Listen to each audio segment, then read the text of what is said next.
आज के वीडियो में मैं आप लोगों के लिए 20 मोस्ट इंपॉर्टेंट क्वेश्चन लेके आया हूँ और ऐसे ही इंपॉर्टेंट क्वेश्चन लाता रहूँगा। ये ऐसे क्वेश्चन है बच्चों जो बोर्ड एग्जाम में बार बार पूछे जाते हैं। तो बिना किसी देरी के स्टार्ट कर दें। अगर आप ऐसे वीडियो डेली चाहते हैं तो प्लीज़ इस वीडियो को लाइक करना मत भूलिएगा और एक अच्छा सा कमेंट ज़रूर कर देना। तो बिना किसी देरी के स्टार्ट करते हैं। इसमें छोटे बड़े टाइप के हर टाइप के क्वेश्चन रखे गए। ऐसे क्वेश्चन हैं जो बार बार रिपीट होते हैं। पहला क्वेश्चन है, गांधी एवं समझौते के प्रावधानों को वर्णन कीजिए। ये क्वेश्चन 2012, 18 और 22 में पूछा गया है। तो देखो, सविनय अवज्ञा आंदोलन के परिप्रेक्ष्य में 5 मार्च 1931 को गांधी इरविन समझौता हुआ था और इरविन उस समय भारत के वायसराय थे। ठीक है, इस समझौतों के प्रमुख प्रावधान क्या है? वो है बेटा कि सविनय अवज्ञा आंदोलन का स्थगित कर दिया जाएगा। सविनय अवज्ञा आंदोलन जो था उसको स्थगित कर दिया जाएगा। फिर सरकार जो है अध्यादेशों और मुकदमे को वापस ले लेगी। ठीक है, जो गवर्नमेंट है ना उस टाइम की, उन्होंने ये कहा कि जो अध्यादेश और मुकदमे हैं वो हम वापस ले लेंगे। हिंसात्मक अपराधियों को छोड़कर अन्य समस्त राजनीतिक बंदियों को मुक्त कर दिया जाएगा। ठीक है, जो भी बाकी चीज़ें पाबंदियाँ लगा रही थी उनको सबको छोड़ दिया जाएगा, हटा दिया जाएगा। ठीक है, शराब, अफीम, विदेश वस्तुओं की दुकानों पर धरना देने वाले को गिरफ्तार नहीं किया जाएगा। समुद्र तट से एक निश्चित दूरी पर नमक बनाने की भी छूट होगी और जमानतें और जुर्माने वाले वसूल नहीं किए जाएंगे। ठीक है, और भी कई सारे कारण हैं। 10 कारण मैंने लिखे, कम से कम आपको 5-6 कारण तो बेटा याद होने ही चाहिए। ठीक है, और थोड़ा मोड़ा उसमें आप अपने शब्दों में जोड़ के लिख पाएँ। जिन व्यक्तियों ने सरकारी नौकरी छोड़ दी है उन्हें वापस लेने में उदार नीति अपनाई जाएगी। कांग्रेस द्वितीय गोलमेज सम्मेलन में भाग लेगी। विदेशी वस्तुओं के बहिष्कार का राजनीतिक हथियार के रूप में प्रयोग नहीं किया जाएगा और कांग्रेस पुलिस अत्याचारों के विरुद्ध निष्पक्ष जांच की मांग को त्याग देगी। ठीक है, ये सारी चीज उसमें लिखा हुआ था। अगला क्वेश्चन जो बार बार एग्जाम में आता है वह है, जलियांवाला बाग कांड पर एक संक्षिप्त टिप्पणी लिखी है। ठीक है, 2020 में भी पूछा गया था लास्ट टाइम, तो इस साल ये एग्जाम में फिर से आ सकता है। ठीक है, तो रोलेट एक्ट के विरोध में पंजाब के अमृतसर जिले की जनता अत्यंत आक्रोशित थी। रोलेट एक्ट क्या है जानते हैं ना? ये एक ऐसा एक्ट था जिसमें कांग्रेस मतलब जो आपके अंग्रेज थे वो किसी पे भी अगर शक हो तो बिना जांच पड़ताल के उसे कहीं पे गोली मार सकते थे, कहीं से भी गिरफ्तार कर सकते थे। ये था रोलेट एक्ट। तो इसके विरोध में इस शहर में सैनिक शासन लागू करके नियंत्रण जनरल डायर को दिया गया था। 12 अप्रैल 1919 को नगर में सार्वजनिक सभा पर प्रतिबंध लगा दिए गए जिसकी पूरी जानकारी जनता को नहीं कराई गई और 13 अप्रैल को बैसाखी का त्यौहार था। ठीक है, इसी दिन सरकार की नीति का विरोध करने के लिए जलियांवाला बाग में एक सार्वजनिक सभा का आयोजन किया गया। शांतिपूर्वक सभा चल रही थी तभी जनरल डायर ने 200 देसी और 50 गोरे सिपाहियों को साथ लेकर बाग के एकमात्र दरवाजे को रोक दिया और निहत्थी जनता पर गोलियों की बौछार शुरू कर दी। 10 मिनट तक निहत्थी भीड़ पर गोलियों की बौछार होती रही। इस हत्याकांड में हजारों लोग मारे गए और असंख्य लोग घायल हुए। इस घटना से भारतीयों में भयंकर असंतोष की लहर दौड़ गई थी और यही है बेटा आपका जलियांवाला बाग हत्याकांड। ठीक है, अगला क्वेश्चन है जो एग्जाम में बार बार आता है वो है, कॉमन लॉ से आप क्या समझते हैं? इस कानून को ब्रिटिश सरकार ने समाप्त करने का फैसला क्यों किया? तो बेटा कौन मतलब क्या होता है? कौन जानते हैं ना? ठीक है, ब्रिटेन में आबादी बढ़ने से मक्का, कौन को हिंदी में मक्का कहते हैं, ब्रिटेन में आबादी बढ़ने से खाद्य पदार्थों की मांग बढ़ गई। सरकार के बड़ी भूस्वामियों के दबाव में थी। इसके कारण उसने मक्का की आयात पर प्रतिबंध लगा दिया और यह प्रतिबंध जिस कानून के अंतर्गत लगाया उसे हम कहते हैं कॉर्न लॉ।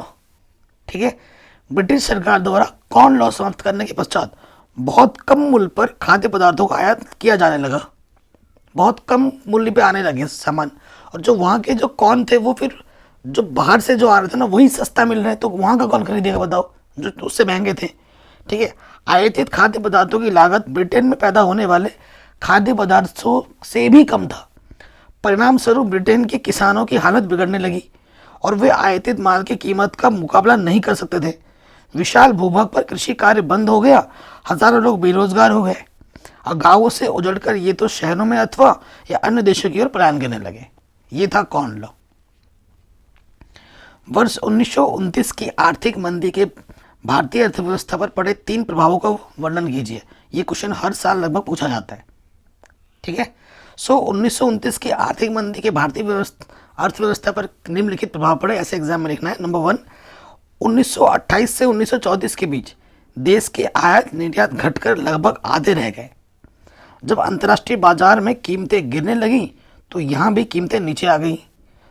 शहरी निवासियों के मुकाबले किसानों और कलाकारों को अधिक नुकसान हुआ। सबसे बुरी मार उन किसानों पर पड़ी जो विश्व बाजार के लिए उपज पैदा करते थे। सिर्फ भारत के लिए नहीं, दुनिया के लिए करते थे। किसान पहले से ज़्यादा कर्ज में डूब गए।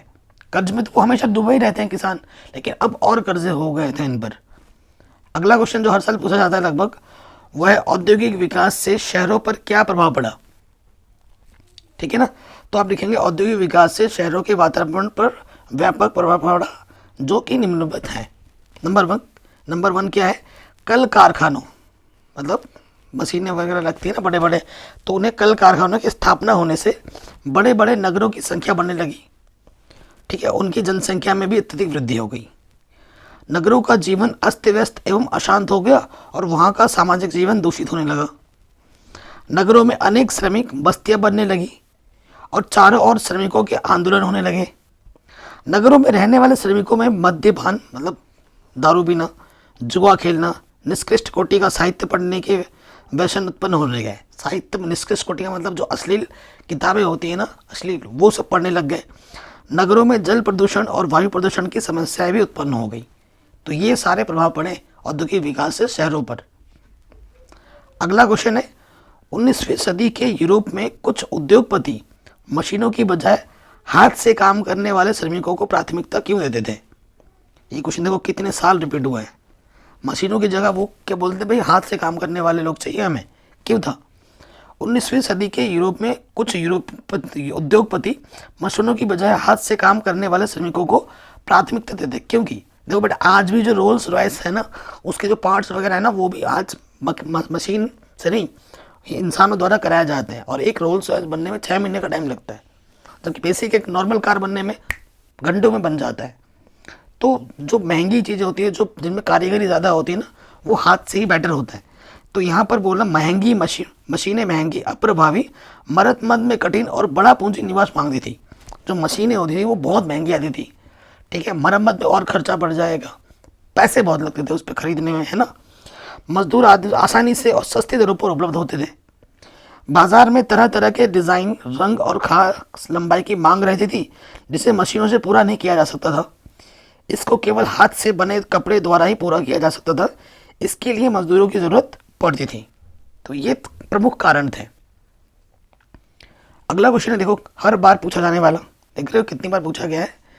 मुद्रण संस्कृति ने भारत में राष्ट्रवाद के विकास में क्या मदद की। तो पहला मदद तो ये किया कि मुद्रण संस्कृति से भारतीय महिलाओं को लाभ हुआ, उनमें जागृति उत्पन्न हुई। कई महिलाओं ने अपनी जीवन गाथा, आत्मकथाओं को लिखा और प्रकाशित कराया और उसमें राष्ट्र के प्रति जागरूकता आई। मुद्रण संस्कृति मतलब प्रिंटिंग प्रेस वगैरह, ठीक है, उसकी बात हो रही है यहाँ पर। गरीबों ने अपने प्रिय प्रवक्ताओं अम्बेडकर, पेरियार, फूले आदि के विचारों को अपने निकट पाया। सस्ती पुस्तकों के प्रकाशन से गरीब पाठकों की संख्या में वृद्धि हुई। ठीक है, 19वीं सदी के भारतीय सुधारकों ने अपने सुधारवादी विचारों को फैलाने के लिए मुद्रण संस्कृति को सबसे कारगर माध्यम के रूप में प्रयुक्त किया और मुद्रण संस्कृति ने उन्हें धार्मिक अंधविश्वासों को तोड़ने और आधुनिक समाज और राजनीतिक विचारों को फैलाने का मंच प्रदान किया। तो ये 3 प्रमुख चीज़ें थी जो मुद्रण संस्कृति ने भारतीय राष्ट्रवाद के विकास में मदद की थी। आगे बढ़ते हैं। क्वेश्चन है बेटा, पहाड़ी क्षेत्रों में मृदा अपरदन की रोकथाम के लिए क्या कदम उठाने चाहिए। आपने देखा होगा पहाड़ी क्षेत्रों में हमेशा बरसात के टाइम पे भूस्खलन होता है ना, मिट्टी खिसकती है। तो ये क्यों होता है। तो मृदा के कटाव और उसके बहाव की प्रक्रिया को मृदा अपरदन कहते हैं। पहाड़ी क्षेत्रों में वनोन्मूलन मतलब वन का कटाव हो रहा है। अति पशुचारण, पशु जब घास चरते हैं ना, वो तो मिट्टी खिसक पैरों से इधर उधर करते हैं और जो घास फूस होता है ना, वो क्या करते हैं, मिट्टी को जकड़े रहते हैं जड़ से। और वो जब घास खाते टाइम वो पशु ऐसे वगैरह, तो मिट्टी का वहाँ से अपरदन होता है। निर्माण और खनन, जैसे लोग पहाड़ों पे जाके ना घर बनाते हैं, काटते हैं, रहने का कुछ कर रहे हैं, तो उससे भी खनन होता है। ठीक है, पवन, हिमनदी और जल आदि प्राकृतिक तत्व मृदा अपरदन के लिए उत्तरदायी हैं। पहाड़ी क्षेत्रों पर मानवीय क्रियाओं को नियंत्रित करने के लिए अतिरिक्त ढाल वाली भूमि पर समोच्च रेखाओं की समांतर जुताई, सीढ़ीदार कृषि, वृक्ष मेखना का विकास करके मृदा अपरदन को रोका जा सकता है, नहीं तो होता ही रहता है। ठीक है, अगला क्वेश्चन है जैव विविधता का अर्थ व मानव जीवन के लिए इसका क्या महत्व है, बताइए। जैव विविधता का अर्थ क्या है बेटा? जैव विविधता जीव मंडलों में पाए जाने वाले जीवों की विभिन्न जातियों में पाई जाने वाली विविधता है ना। कहीं पर भेड़ हैं, कहीं बकरियां हैं, कभी कहीं कुछ है, तो हर जीव में अलग अलग टाइप है। ये सब हम भी जानवर ही हैं एक तरीके से। दूसरे शब्दों में कहें तो जैव विविधता वनस्पति एवं प्राणियों में पाए जाने वाले जाति विभेद को प्रकट करती है। ठीक है, भूपृष्ठ पर वर्तमान जैव विविधता अरबों वर्षों से हो रहे जीवन के सतत विकास की प्रक्रिया का परिणाम है। पर्यावरण ह्रास के कारण जैव विविधता का क्षय हुआ है, जीवों की अनेक प्रजातियां लुप्त हो गई हैं तथा कई संकटग्रस्त हो चुकी हैं। मानव जीवन के लिए इसका क्या महत्व है बेटा? ठीक है, मानव अपने उत्पत्ति काल से ही विभिन्न आवश्यकताओं की पूर्ति के लिए जीव जगत से ही करता चला आ रहा है। हमें भोजन चाहिए, हम किसी पशु को मार देते हैं, हम किसी पेड़ पौधे को काट देते हैं, है ना। मानव को भोजन, आवास एवं परिवेश संबंधी विभिन्न आवश्यकताओं और अपने अस्तित्व के लिए जैव विविधता पर ही निर्भर रहना पड़ता है। जैव विविधता के उपभोग के दृष्टि से ही मानव ने अधिक उपयोगी प्राणियों और पौधों का पालतूकरण किया है। कृषि एवं पशुपालन इसी आवश्यकता का एक परिणाम है। ठीक है, तो ये जो महत्व है वो आप सिंपल शब्दों में मैंने लिख दिया है। आगे बढ़ते हैं, नेक्स्ट क्वेश्चन है जल दुर्लभता क्या है, इसके मुख्य कारण क्या है। 2011, 13, 15 में पूछा गया प्रश्न है। यह आश्चर्यजनक है कि पृथ्वी का 3/4 भाग जल से घिरा हुआ है और जल नवीकरणीय योग्य संसाधन होते हुए भी वर्तमान में जल के उचित प्रबंधन, वितरण तथा जनसंख्या वृद्धि के कारण बढ़ती मांग के कारणों से दुर्लभ हो चुका है। अगर आप ध्यान से देखें तो पीने लायक पानी बहुत कम है ना, और हम पीने लायक पानी को भी नीचे से उठाकर अपने खेतों में दे रहे हैं। ठीक है, क्योंकि लिमिट रिसोर्स है, 1% पानी जो है वो पीने लायक है और उसका भी हम बहुत ही दुरुपयोग कर रहे हैं। स्वीडन के एक विशेषज्ञ फॉल्कन मार्ग के अनुसार जल दुर्लभता तब होती है जब प्रत्येक व्यक्ति को प्रतिदिन 1000 घन मीटर से कम जल उपलब्ध होता है। सामान्यतः जल प्राप्त करने के लिए कठिन परिस्थितियों का सामना करने की दशा को जल दुर्लभता कहा जाता है। अब तुम्हें पानी चाहिए, तुम पानी पीने के लिए 2-3 किलोमीटर दूर जा रहे हो, तो जल दुर्लभता है। महानगरों एवं राजस्थान के मरुस्थल में जल दुर्लभता का अधिक सामना करना पड़ता है। ठीक है, अगला क्वेश्चन है चाय की खेती मुख्य रूप से असम में ही क्यों होती है, कारण बताओ। आपने देखा होगा जो असम है ना, वहाँ पर चाय की खेती ज़्यादा होती है, तो इसका क्या कारण है। यहाँ वर्ष भर वर्षा होती है जो चाय के पौधों के लिए लाभदायक होता है। चाय के पौधों में ना हमेशा वर्षा की जरूरत होती है, पानी की आवश्यकता होती है। यहाँ गहरी उपजाऊ मिट्टी पाई जाती है जिसमें चाय का पौधा खूब पनपता है। वहाँ की जो मिट्टी ना बहुत ज़्यादा उपजाऊ है। यहाँ आर्द्र जलवायु पाई जाती है जिसकी चाय के पौधों को बड़ी आवश्यकता होती है। तो ये 3 मुख्य कारण है जिसके कारण चाय की खेती असम में ज़्यादा होती है। भारत में अधिकांश लोहा और इस्पात उद्योग छोटा नागपुर के पठारी क्षेत्र में संकेंद्रित है। क्यों? देखो बेटा, मेन कारण क्या है, लोहा इस्पात उद्योग की गणना भारत के प्रमुख भारी उद्योगों में की जाती है। अब देखो इतने बड़े बिल्डिंग्स बन रहे हैं, ये बन रहा है, वो बन रहे हैं, सब में आपको सरिया दिखेंगे, बड़े बड़े कल खारे लग रहे हैं, चारों तरफ घर बन रहे हैं। किसका प्रयोग होता है? सरिये का। सरिया किससे बनता है? लोहे से बनता है। भारत में यह उद्योग मुख्यतः छोटा नागपुर पठार के आसपास अधिक केंद्रित है। इसके 2 कारण हैं। छोटा नागपुर का पठार भारत के खनिज एवं ऊर्जा संसाधनों से संपन्न क्षेत्र है। यहाँ भारत की प्रमुख लौह अयस्क एवं कोयला खाने स्थित हैं। इनसे लौह इस्पात के लिए कच्चा माल और शक्ति संसाधन के रूप में कोयला सन्निकट ही प्राप्त होते जाते हैं। इसके साथ ही लोहा इस्पात उद्योग में प्रमुख अधात्विक खनिज मैग्नीज, डोलोमाइट, चूना पत्थर आदि पदार्थ छोटा नागपुर पठार के निकटवर्ती भागों में आसानी से मिल जाता है। ये पहला कारण है। दूसरा, छोटा नागपुर पठार के निकट ही भारत की कई प्रसिद्ध जल विद्युत परियोजनाएं स्थित हैं जिनसे लोहा इस्पात उद्योग के लिए सस्ती जल विद्युत और पर्याप्त मात्रा में स्वच्छ जल की आपूर्ति हो जाती है। ये दूसरा कारण है। दामोदर नदी घाटी परियोजना इसका प्रमुख उदाहरण है। ठीक है, इन्हीं 2 प्रमुख कारणों के कारण जो सारा ही का सारा ही छोटा नागपुर के पठार के क्षेत्रों में आसपास स्थित है। अगला क्वेश्चन है बच्चों, लोकतंत्र की मुख्य विशेषताएं क्या हैं। आपको पता होगा भारत जो एक देश है वो एक लोकतांत्रिक देश है ना। तो पहला जो है बेटा, प्रतिनिधित्व का आधार लौकिक। लोकतंत्र में जनता का प्रतिनिधित्व होता है, इसमें प्रतिनिधित्व का आधार दैवी ना होकर लौकिक होता है। आपको पता है जो भी पार्टी आप वोट देते हैं आप खुद चुनते हो, वो ऑटोमेटिकली नहीं आ जाते हैं, आप चुन के भेजते हो, ठीक है। तो वो जनता की सरकार होती है ना, सरकार की जनता नहीं होती है। ओके। सार्वजनिक हितों का संरक्षक होता है। शासन की अन्य प्रणालियों की अपेक्षा लोकतंत्र जनता के सार्वजनिक हितों का संरक्षण करता है। इस शासन व्यवस्था में जनता स्वयं अपने हितों को अपनी सरकार के संरक्षण में दे देती है और सरकार उनकी रक्षा करती है, ठीक है। उत्तरदायित्व की भावना। लोकतंत्र में सरकार जनता के प्रति उत्तरदायी होती है। सरकार को जनता के हितों की सुरक्षा और उसकी उन्नति संबंधी अपने कर्तव्य का पालन आवश्यक रूप से करना होता है। यदि वह ऐसा नहीं करती है तो उस जनता द्वारा अपदस्थ किया जाता है। आप देखते हैं अब कभी कभी पूरी सरकार नहीं बन पाती है क्योंकि जनता में आक्रोश जब होता है वो आंदोलन करके उस सरकार को गिरा देती है, ठीक है। या फिर अगर वो पार्टी रूलिंग पार्टी है तो दूसरी बार उसको वो हरा देती है ना। तो ऐसे ही होता है, तो जनता का ध्यान रखना पड़ता है। तो यहाँ पर क्या है, वयस्क तथा सार्वभौमिक मताधिकार है। लोकतंत्र की यह भी एक विशेषता है कि इसमें वयस्क मताधिकार के सिद्धांत का पालन किया गया है।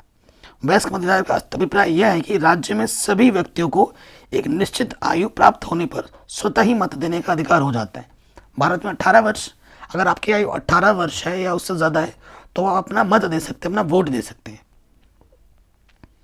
अगला क्वेश्चन है, सत्ता के विकेंद्रीकरण की दृष्टि से 1922 के संविधान संशोधन के किन्हीं 4 बिंदुओं को उल्लेख कीजिए, ठीक है।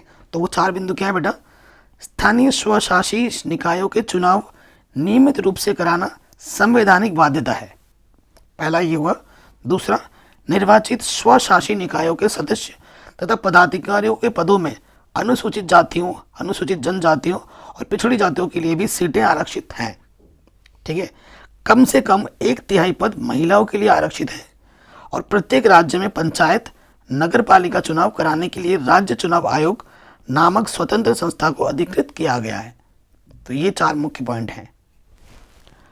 अगला क्वेश्चन है, दबाव समूह से आप क्या समझते हैं, उदाहरण सहित समझाइए, ठीक है। दबाव समूह क्या होता है, दबाव समूह सामान्य हितों की पूर्ति करने के लिए जनता का ऐसा संगठन है जो संवैधानिक प्रक्रिया द्वारा अपने हितों की पूर्ति के लिए शासन पर दबाव डालता है और इसीलिए इसको दबाव समूह कहते हैं, ठीक है।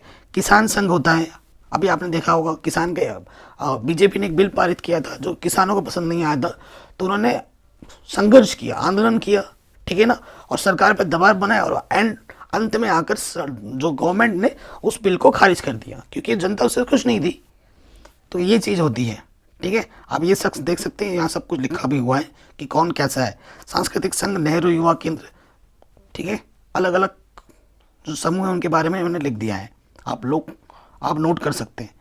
अगला क्वेश्चन है, लोकतंत्र शासन की अन्य व्यवस्थाओं से बेहतर क्यों है, समझाइए। देखो, लोकतंत्र एक पारदर्शी शासन व्यवस्था होती है। लोकतंत्र में इस बात की पूर्ण व्यवस्था होती है कि निर्णय विधि सम्मत होंगे और अगर कोई नागरिक यह जानना चाहे कि निर्णय लेने में नियमों का पालन हुआ है या नहीं तो वह इसका पता कर सकता है, ठीक है। दूसरा चीज ये, नियमित और निष्पक्ष चुनाव, प्रमुख नीतियों और नए कानूनों पर सार्वजनिक बहस और सरकार तथा इसके कामकाज के विषय में जानकारी पाने का नागरिकों का सूचना का अधिकार इसे और अधिक लोकप्रिय बनाता है। भाई कितना काम हुआ, कैसे हुआ, क्यों हुआ, ठीक है, ये सब चीज़ जानने का तुमको अधिकार है और इसको क्या कहा जाता है, सूचना का अधिकार। तो ये भी लोकतंत्र में ही आता है। लोकतांत्रिक शासन व्यवस्था वैध शासन व्यवस्था है क्योंकि लोकतांत्रिक शासन व्यवस्था लोगों की अपनी शासन व्यवस्था होती है। यह व्यवस्था नागरिकों में समानता को बढ़ावा देती है, व्यक्ति की गरिमा को बढ़ाती है, टकरावों को कम करती है और इसमें गलतियों को सुधारने की संभावना होती है, ठीक है। अगले क्वेश्चन पे आ जाते हैं। अगर आपको ये वीडियो पसंद आ रहा है तो प्लीज़ वीडियो को लाइक कीजिएगा और आप स्क्रीनशॉट लेके आप इसका आंसर वगैरह में नोट कर सकते हैं। बाकी जिन्होंने कोर्स ज्वाइन कर रखा है 99 रुपीज़ में ऑल सब्जेक्ट स्टडी मटेरियल वाला, उनको तो ग्रुप में ये चीज़ दे दी जाती है डे बाय डे, ठीक है। तो अगर आप ज्वाइन करना चाहते हैं तो आपका स्वागत है। कैसे क्या करना है, लिंक्स मिल जाएगी डिस्क्रिप्शन पे। करें, आर्थिक विकास से आप क्या समझते हैं। आर्थिक विकास एक प्रक्रिया है जिसके द्वारा अर्थव्यवस्था की वास्तविक राष्ट्रीय आय दीर्घकाल में बढ़ती है। कुछ अर्थशास्त्री आर्थिक विकास को एक ऐसी प्रक्रिया मानते हैं जिससे देश की वास्तविक प्रति व्यक्ति आय में दीर्घकालीन वृद्धि होती है, किंतु अधिकांश अर्थशास्त्री इन दोनों ही व्याख्याओं को अपूर्ण मानते हैं।